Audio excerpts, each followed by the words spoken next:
you've had all these truckers, farmers, lots of just general Canadians, a lot of working class Canadians showing up to protest vaccine mandates and other restrictions on the economy and blah, blah, blah.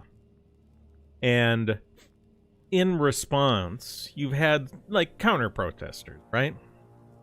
And you've seen counter-protesters maybe hold signs up like, hate has no home here.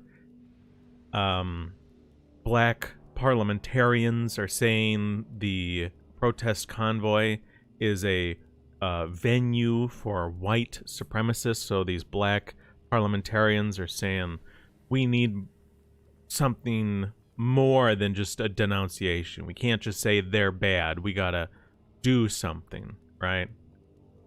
And if you type stuff on YouTube, on Google, you'll see like, oh, alleging white whatever.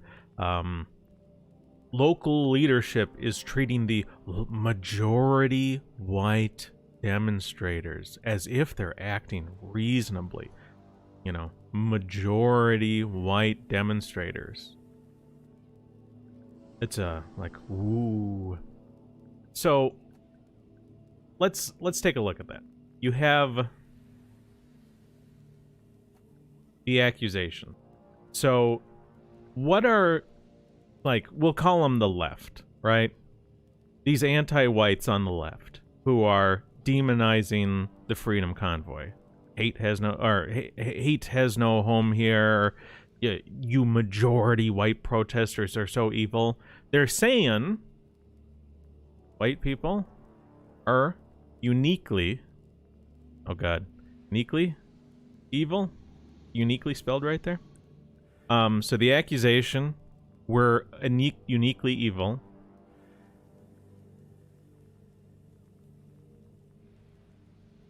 Oppressive. Oops. And white people are so bad that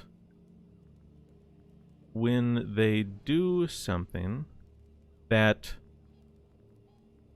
thing must be bad. Majority white political movements are illegitimate. Oh god, is that how you spell illegitimate? So this is sort of the accusation you see coming out of the anti-white left, right? What we could call the left. The counter-protesters, the Canadian government, a lot of journalists are kind of pushing this. This is the accusation. White people are evil, they're oppressive. White people are so bad that if they're doing something, you kind of know it must be bad. They must be accomplishing something bad. Majority white political movements are illegitimate. These are the accusations, right? And you'll see this sort of thing come up over and over and over from what we'd call the anti-white left. And then in response to this, what do you see on Twitter from the right? What do they respond with? Well, what they really like to respond with is a video of a non-white protester. So the response is, we're not all white.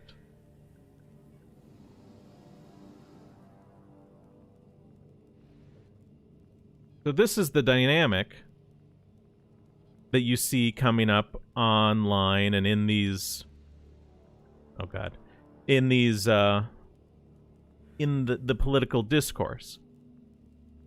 You have one side saying, white people bad, white people evil, white people need to be stopped.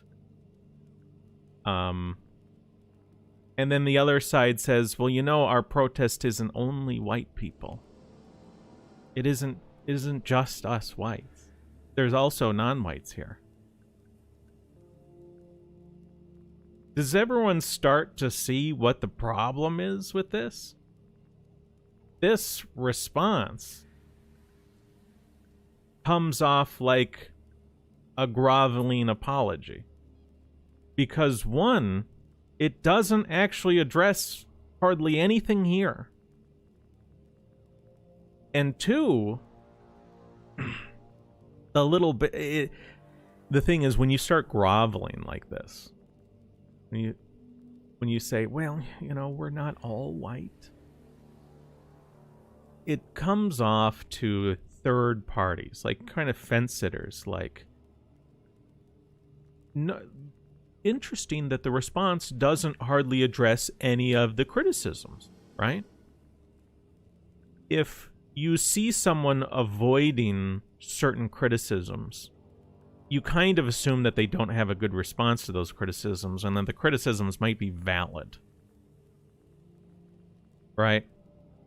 If you see a debate between two people and one guy never addresses the points of the other guy, well, maybe that other guy is right about some of this stuff. So this is why the response is so weak and disgusting. It really comes off as groveling. When you sort of prostrate yourself like that in front of other people, it looks from the outside like you really are below the other person, right? When the accusation is you're bad, and you fail to actually deal with that accusation, people from the outside might think that you are bad. So one of the what needs to be the response to the accusation? Well, in some way you need the counter accusation, right? They're saying terrible things about white people. So the counter accusation needs to be, on some level, hey, you're anti-white. Oops.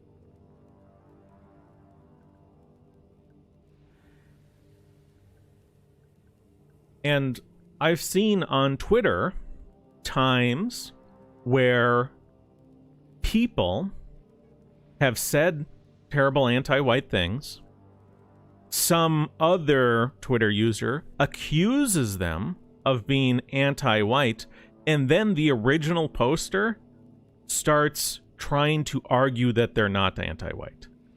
And that's where the conversation should go. It shouldn't be, hey, all these terrible things about white people. Oh yeah, well, look at this non-white trucker. He's here with us. That doesn't go anywhere.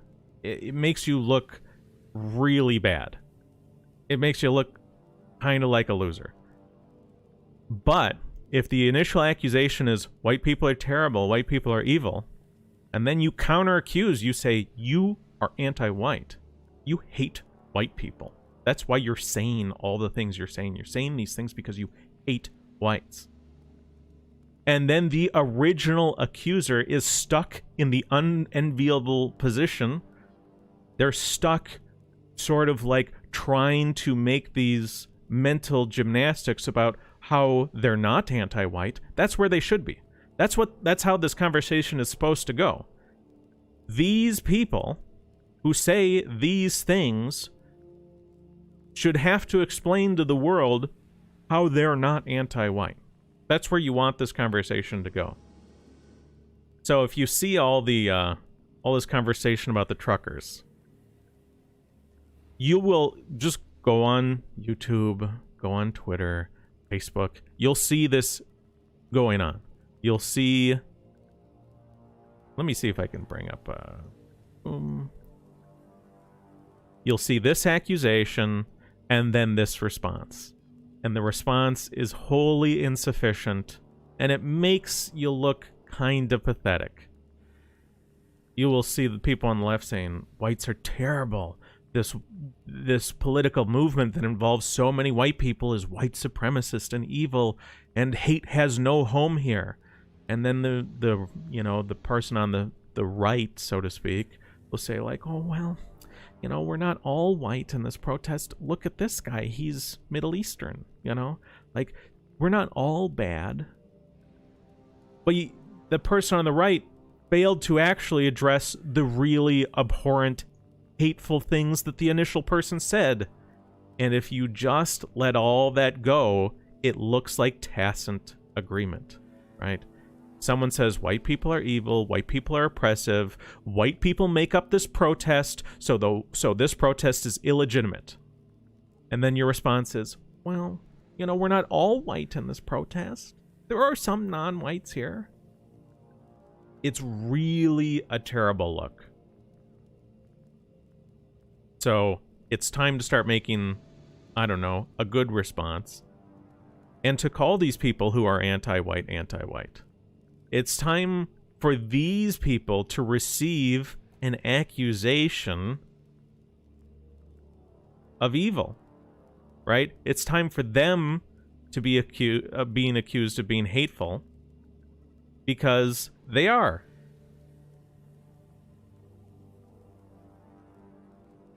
They're the ones who need to explain how they're not hateful.